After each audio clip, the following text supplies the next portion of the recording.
themselves to work on their own side projects. Engineer it.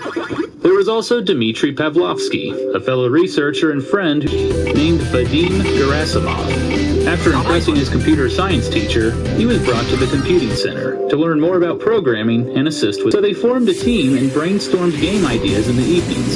They hoped to package the games and possibly sell them, an extremely difficult endeavor in the Soviet Union. Pajitnov sat at his desk late into the night, brainstorming. He thought back to his childhood, when he spent hours playing pentominoes, shaded hardware. He cut the 5-block shapes down to 4, which reduced the number of pieces from 12 to 7. In 6 days, Pajitnov completed his first version. He named it Genetic Engineering. The goal was simple: arrange the pieces until they fit into a box. It worked, but there was just one problem. It was boring. Once a player figured out the solution, they had no reason to play again. The game needed to challenge and engage the player, so Pajitnov made the game more hectic.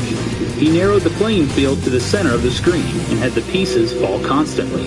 It was definitely more engaging and fast-paced, but that created a new problem. If you failed to complete a row, it stayed on the screen. If you completed a row, it stayed on the screen too. It wasn't satisfying, and the game ended too quickly. Pajitnov's next modification made the game addictive. As soon as the player filled in an entire row, it disappeared. The game could potentially last forever, and fitting the puzzle pieces together was a satisfying reward. Suddenly, he couldn't stop playing his new game.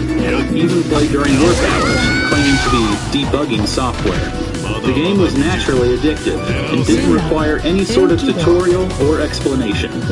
Pajitnov named the game Tetris, combining the Greek word tetra, meaning 4, with his favorite sport, tennis. It had a basic scoring system, no sound, and no extra levels. But it was addictive, and easily the best game in the trio's computer game package. But no one ever imagined Tetris would make it outside the halls of the Dorgnitsin Computing Center. It only worked on the outdated Electronica 60 computer.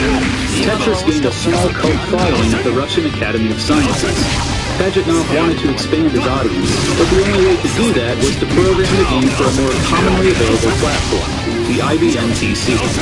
He approached the 16-year-old whiz kid, Vadim Gerasimov, and asked if he could assist.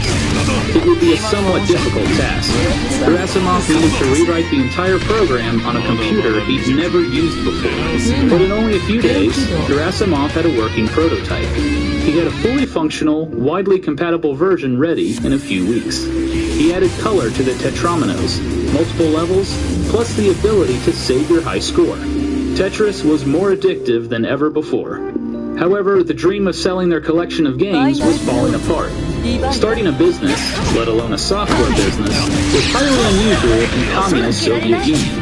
Plus, they made Tetris at the Russian Academy of Sciences, which technically made the game government property. Pajitnov, Pavlovsky, and Gerasimov didn't want to see their hard work go to waste. They named their collection of games Computer Funfair and made copies, which they distributed to whoever was interested. Once he started up Tetris at his workstation, he immediately recognized the addictive nature of the game. As rows of blocks disappeared, it gave the player an emotional high, fueling them to keep playing. Bakilko made copies of the game for his fellow employees. Soon, the entire psychology department was hooked. Bakilko feared the game would interfere with their work, so he destroyed every copy in the medical center. But the game found its way back. Rather than fight it, Bakilko thought the game could be useful in studying addiction. A unique 2-player version was developed specifically for the Moscow Medical Center by Pajitnov and Gerasimov. By 1986, Tetris spread like wildfire throughout the Soviet Union. Almost anyone with access to an IBM PC had some form of the game. Pajitnov didn't make a penny, but he was excited about the popularity of the game. But it was only the beginning. Eventually, Tetris made its way outside the Soviet Union, which ignited an epic battle to cash in on the puzzle game. You booked a sunny Verbo ski chalet with endless views of snow-covered peaks. But the thing you'll remember forever? Final close. Divide.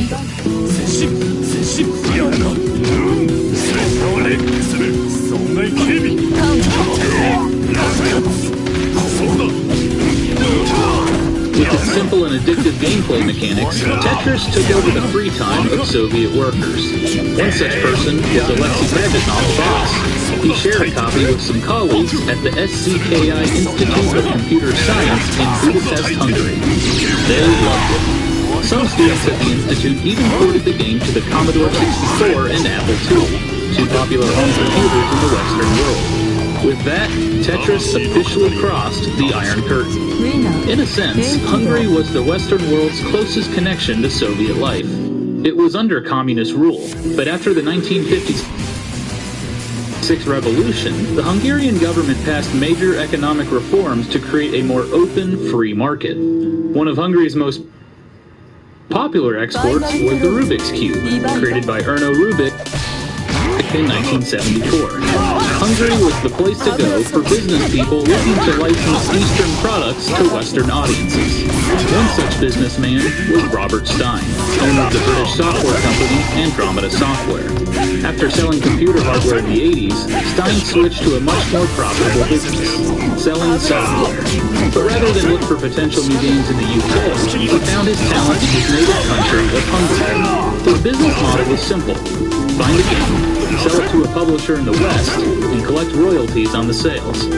Stein frequently visited the SCKI Institute of Computer Science for new titles, and in 1986, he noticed someone playing a game in the corner of the computer lab.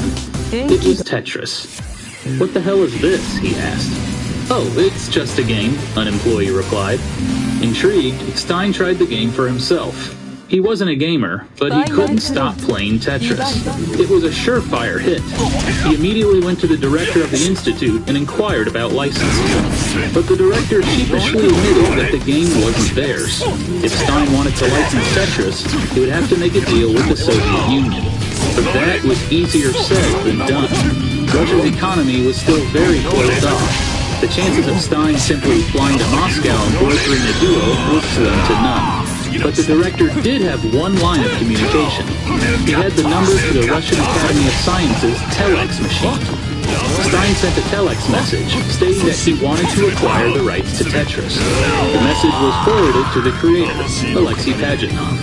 Pagetov was shocked. He'd given up the idea of selling software. Now he had an offer in writing for the rights to Tetris, but he had to be cautious. He made Tetris, but he had no authority to negotiate for the rights to the game. "We could do nothing for personal gain," he said. It would, however, be a huge accomplishment to have the game published.